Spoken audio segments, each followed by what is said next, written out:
I'm Dr. Ratnakant, Foot and Ankle and Trauma Surgeon, Swara Super Specialty Hospital, Vijayawada.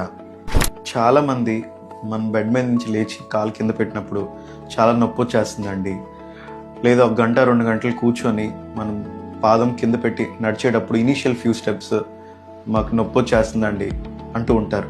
దీన్ని planter ఫేసైటిస్గా అంటాము. Planter fasciitis అనేది ఒక thick band of tissue, మనకి heel bone దగ్గర నుంచి మన వేళ్లలోకి ఒక థిక్ టిష్యూ అతుక్కుంటుంది అనమాట.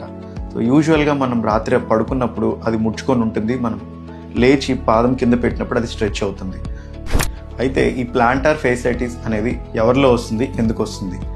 ఈ ప్లాంటార్ ఫేషియా అనే టిష్యూలో చిన్న మైక్రోటైస్ పగుళ్ళు ఏర్పడటం వల్ల కానీ, లేకపోతే sudden increase in the activity, obesity, sudden గా బరువు పెరగడం, ప్రొలాంగ్ స్టాండింగ్ అంటే ఎక్కువగా హార్డ్ సర్ఫేస్ పైన నుంచునే వాళ్ళలో కానీ, ముఖ్యంగా లైక్ నర్సెస్లో కానీ, టీచర్స్లో కానీ, లేదంటే ఫ్యాక్టరీ వర్కర్స్లో కానీ, కొంతమందిలో డయాబెటిక్ కేసెస్లో ఈ ప్లాంటార్ ఫేసైటిస్ అనేది మనం తరచుగా చూస్తూ ఉంటాం.